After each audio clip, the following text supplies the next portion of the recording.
Welcome to Analytics by Marka. This is Zebra Electronics and Clothing dashboard we created. We took her data and then recreated it into a dashboard. And then, of course, the data can keep feeding the dashboard and she will keep getting updates about her electronics and clothing brand. As you can see from the top, we have over there the home page, which we are right now, and of course we have 600 pages on this analysis.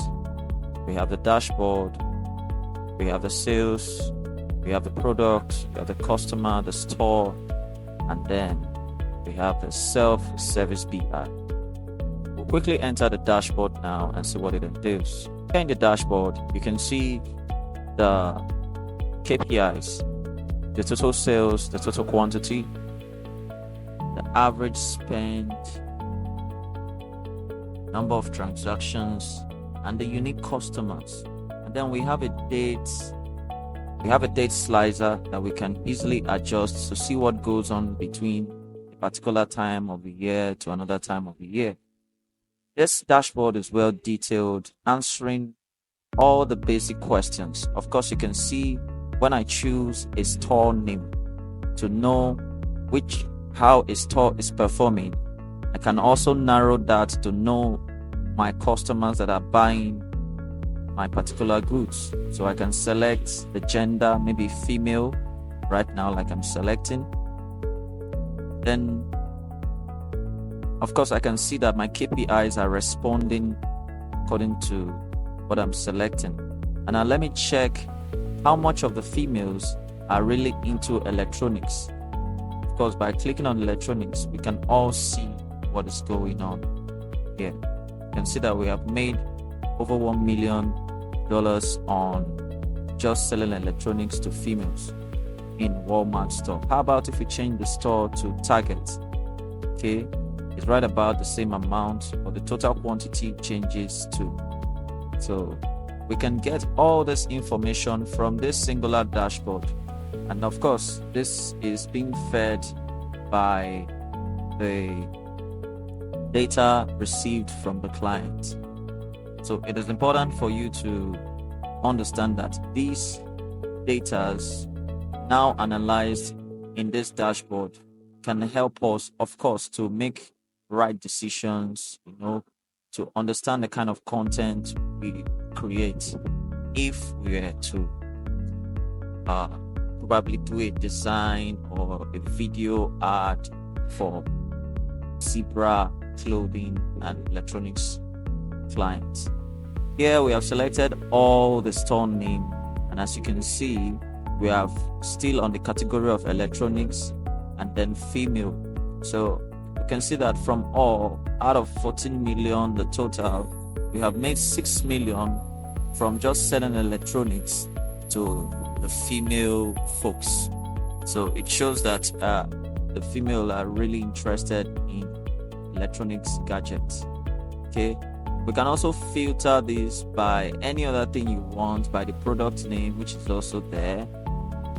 Filter it by the customer age, which is there. Right now, I just want to see how many females are really interested in one of the product names. So I'll just select any product, in this case, iPhone X.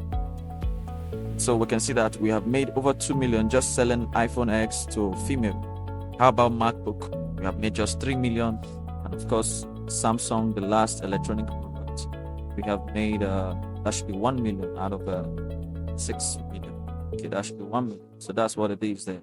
So we can also see other categories like total sales by occupation. They all change in real time. As we make selections, they all change. And so you can see when we select a particular category, other categories respond immediately. So that's how this dashboard is designed. What this means for us is, at Marka Studio, we are not just going to be doing content creation for customers blindly any longer. We really want to be interested in analyzing the data, your sales. If we can get hold of your sales data, we can actually know what is best to put out there as content rather than a random design content. So it's good to involve us early enough for data collection, or if you've collected your data, then data analysis. This dashboard was further designed to have all the navigations on the left part. And so I will just go over to the sales page quickly, and then this whole place talks about the sales going on. Here you can find a table of the sales, the calendar, year, and all that, the months where you make sales, the maximum sales, the average sales made, and the minimum. We can also go to the product page, which we are right now. Then of course you can see the different categories of product, category by quantity, by sales. Then we can move over to the customer. Here we also have the information similar to what we have on the dashboard too, but in much more detail. We can also go to the store, and then we will have a map showing the region where these stores are located and how much they are doing. And then we have a self-service BI. Okay, right before now I had looked into this, so let me just close it and show you how it works. Just close all this and all this, and then we have all this. So if we want to check the total sales by, let's say, product category, we have basically two categories. So if we look into the electronics and then we look into the gender, just as we saw earlier, we can see that we have more female buying than male. And so we can click on that and then select by product name, and we can see that they are doing more of MacBook Pro. And so we can check that and know what occupation they are, and we can see that they are mostly sales rep who are buying this, so people who are probably retailing the product or something. And then we have designers, we have software developers, and all the engineers coming second. We can also check the iPhone, and we'll see that we have designers topping the list there. And it's just the same thing compared with the MacBook Pro, where designers are lower, but on the iPhone designers are higher. This is a very good way to say, okay, let's structure a design for a content design for iPhone users, of a Zebra Electronics, and then we can have detailed content. Since we have this information, it can form a decision. Well, we are Analytics by Marka, and we eliminate insights and empower decisions. I want you to connect with us today for your data analysis.